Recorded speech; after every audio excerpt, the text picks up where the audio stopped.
We need solutions to the Build Back Better plan. Democratic Senator Kyrsten Sinema was followed into the washroom by a protester, and there are a lot of opinions, including from Joe Biden, Stephen Miller, and myself. So I will get to all of that in a minute. First, to set this up properly, so this was not really about the $3.5 billion or trillion-dollar budget bill, though the media is trying to make it just about that. It was really about immigration reform. So back on the 19th, in a blow to Democrats, Senate official blocks immigration reform in budget bill. So the Senate parliamentarian said this does not belong in the budget bill, even though the VP can overrule the parliamentarian. And anyways, it's a whole different discussion. But that's what this protest was about. So Lucha, Arizona here tweeting out, Blanca, an Arizona immigrant youth, confronts Senator Sinema inside her classroom where she teaches at ASU. Quote, in 2010, both my grandparents got deported because of SB 1070. My grandfather passed away 2 weeks ago, and I wasn't able to go to Mexico because there is no pathway to citizenship. So this is what this protest was about. Let me show you a bit of this video here. Okay, I'll be back. Sinema, we want to talk to you real quick. Can we talk to you real quick? Hi, actually, I am heading out. Right now is a real moment that our people need in order for us to be able to talk about what's really happening. We need a Build Back Better plan right now. We knocked on doors. We need solutions to the Build Back Better plan. We have the solutions that we need. All right, so that's the extent of it. I mean, she's in there for a minute, then she comes out and washes her hands and leaves. Now, this is, on the face of it, yes, I think to the average viewer, especially the way the media discusses this does not look good. But it is on the job of the media and people like me in YouTube media to tell you why this is perfectly fine. Sinema has been avoiding contact with any normal person for months. So she has been unable, or people that have been trying to reach her have been unable to talk to her. And you see the way this plays out. You know, obviously it's impossible to know for sure, but I'm almost certain that she went into the bathroom to hide from these protesters. Not because she actually was planning to go to the bathroom. She saw them out there, then she's like, I gotta leave, I gotta escape these people, and she goes to the washroom. And she's known to do this. She's known to escape meetings where she feels uncomfortable. Yet, here's what she doesn't do. She doesn't escape meetings with her high-end corporate donors. So Sinema leaves DC for a high-end corporate fundraiser as she blocks Biden's spending bill. So she was in Arizona to speak to her corporate donors. That's why she was there. Meanwhile, she continues to avoid contact with actual people. People for Bernie here tweeting out to review. Kyrsten Sinema hasn't held a town hall in over 3 years. So I said months. I was wrong. Sorry.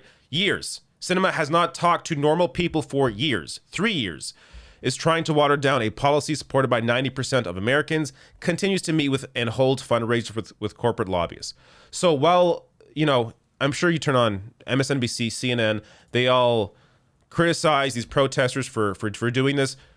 What option do these people have when you continue avoiding them at every turn? And by the way, I have another example coming up of another protester doing this in a more respectful manner, and Sinema has the exact same reaction.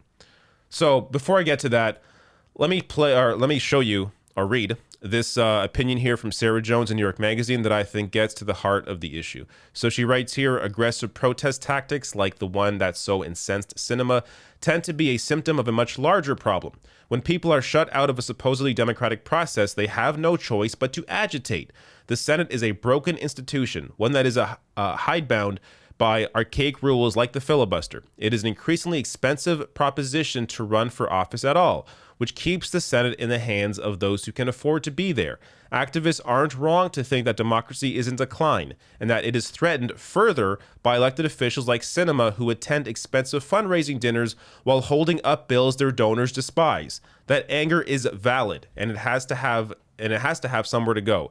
There are options that don't involve a bathroom stall, but frankly, there aren't many, and time is short. If you're feeling outraged, reserve the largest share for Sinema. So this, I completely agree. You can say, yeah, I guess it wasn't the most, it wasn't the best way to approach Kyrsten Sinema, but what options do these people have?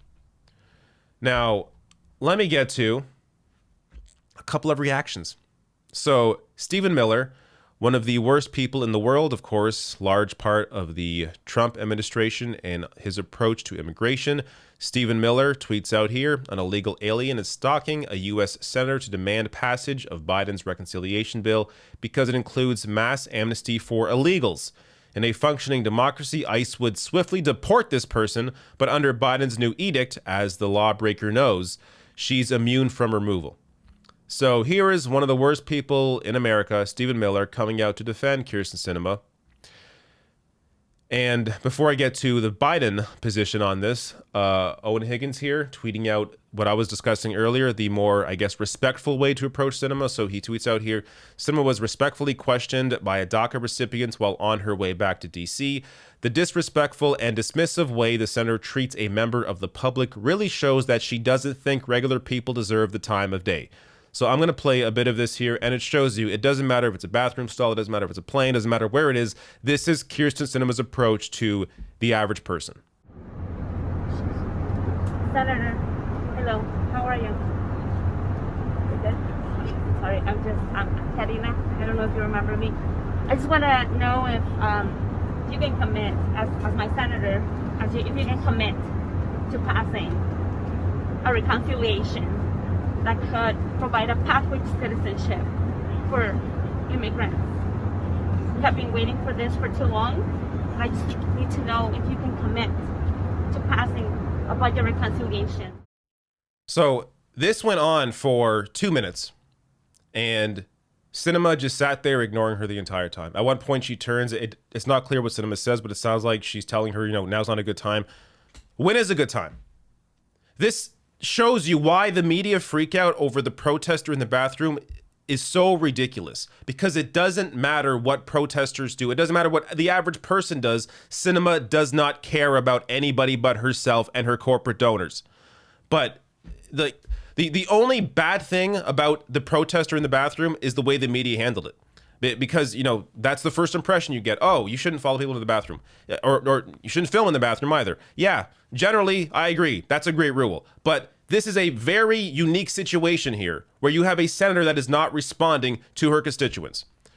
Last thing here, Joe Biden with a surprisingly solid response here to the whole situation. Check this out. Joe Manchin had people on kayaks show up to his boat to yell at him. Senator Sinema last night was chased into a restroom. Do you think that those tactics are crossing a line? I don't think they're appropriate tactics, but it happens to everybody. From the only people it doesn't happen to are people who have Secret Service standing around them. So it's part of the process. Yes. It's part of the process.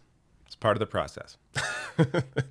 I'm pleasantly surprised by this reaction. Now, he didn't defend the tactics because no public official is going to defend those tactics, but he didn't really seem to care.